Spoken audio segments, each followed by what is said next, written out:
નમસ્તે વિદ્યાર્થી મિત્રો, આજે આપણે પ્રકરણ 15 નો સ્વાધ્યાયનો બીજો દાખલો કરવા જઈ રહ્યા છીએ. એન્ટ્રન્સ ટેસ્ટની પ્રિપરેશન માટે આ દાખલો અગત્યનો, આપણે જે શાળાકીય પરીક્ષાઓ લઈએ છીએ એમાં પણ આ દાખલો પૂછીએ છીએ, અગત્યનો અને સહેલો છે. જોઈએ આપણે 300 મીટર ઊંચા ટાવરની ટોચ પરથી પડવા દીધેલો એક પથ્થર ટાવરના પાયા આગળના જળાશયના પાણીમાં ખાબકે છે. આ ખાબકવાનો અવાજ ટોચ પર ક્યારે સંભળાશે? હવામાં ધ્વનિની ઝડપ 340 મીટર પર સેકન્ડ અને જી 9.8 મીટર પ્રતિ સેકન્ડ સ્ક્વેર આપેલ છે. તો આપણે સોલ્યુશન છે એ જોઈ લઈએ. સોલ્યુશન તો જુઓ, અહીં આગળ એક જળાશય છે, એટલે કે એક તળાવ છે. આ જે છે એ પાણી છે અને અહીં એક ટાવર છે. આ જે છે એ એક ટાવર છે.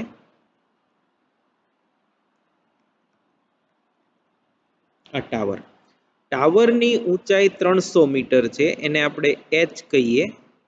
તો એ એચ જે છે એ 300 મીટર જેટલી છે. હવે અહીંથી આપણે એક પથ્થરને પડતો મૂકીએ છીએ. આ જે છે એ પથ્થર છે. એ પથ્થરને પડતો મૂકીએ નીચે તરફ, એટલે એ અહીંથી અહીંયા સુધી આવે. જેવો એ પાણીને અથડાય એટલે પાણીનો અવાજ આવે અને એ અવાજના લીધે જે ધ્વનિ તરંગો ઉત્પન્ન થાય એ ઉપર સુધી જાય. તો જે વ્યક્તિ અહીંથી જે પથ્થર ફેંકી રહ્યો છે એ વ્યક્તિને આ અવાજ ક્યારે સંભળાય એ આપણે ગોતવાનું છે. તો જુઓ, ધારો કે પથ્થર અહીંથી જમીન સુધી આવે, એટલે કે જળાશય સુધી આવે, ત્યાં સુધી લાગતો સમય એને આપણે T1 કહીએ. અને જે ધ્વનિ તરંગ છે એ હવામાં પાછું ઉપર તરફ જે અંતર કાપે એને T2 કહીએ. તો નીચે તરફ અને ઉપર તરફના સમયને એડ કરીએ, એટલા સમય બાદ એ ધ્વનિનો અવાજ જે છે એ સંભળાશે પથ્થર મુક્ત કર્યા પછી. તો આપણે આવું લખીએ કે ધારો કે પથ્થરને જળાશય સુધી પહોંચતા લાગતો સમય T1 છે અને ધ્વનિ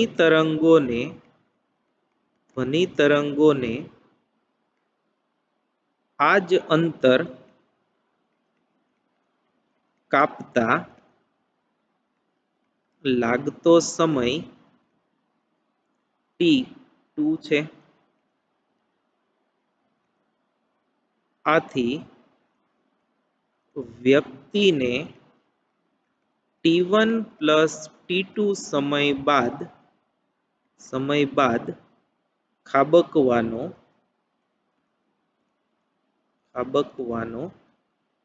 અવાજ સંભળાય. તો હવે આપણે એ ગોતી લઈએ. તો પહેલું, પથ્થરની જળાશય સુધીની ગતિ માટે D બરાબર V0T1 પ્લસ 1/2 GT1 સ્ક્વેર પરથી. હવે જો નીચે તરફ ગતિ કરે છે મુક્ત પતન એટલે V0 0 થશે.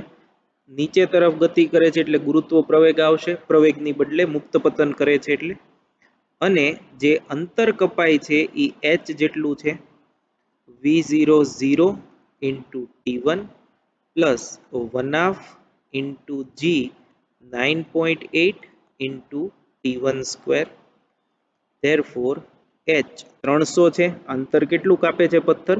300 જેટલું. તો 300 બરાબર 1/2 into 9.8 into T1 square.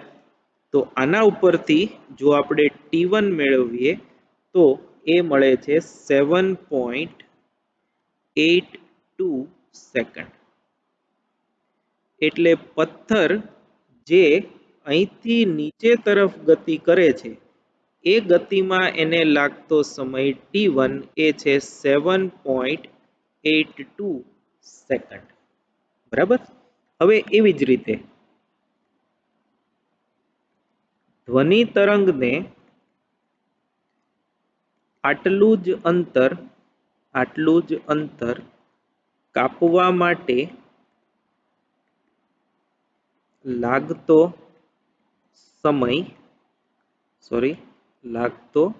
સમય v બરાબર h/t સૂત્ર પરથી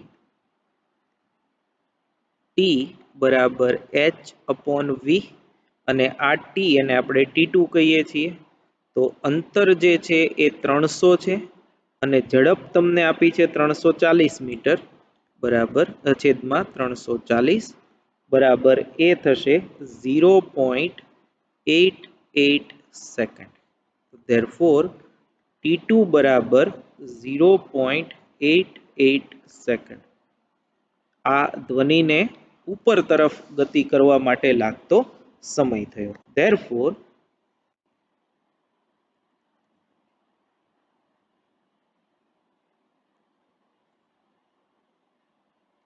ટોચ પર પથ્થર ખાબકવાનો અવાજ સંભળાય ત્યાં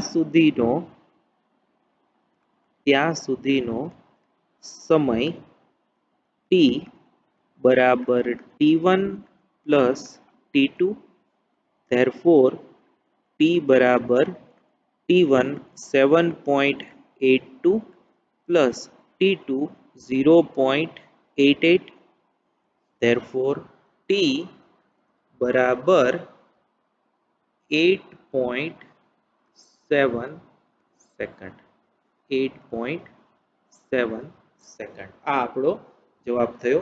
તો આ 3 માર્કમાં પૂછાઈ શકે એવો પરફેક્ટ દાખલો છે. સરસ રીતે તમે તૈયાર કરી નાખજો. એન્ટ્રન્સ ટેસ્ટમાં પણ પૂછાઈ શકે એવો છે. Thank you very much.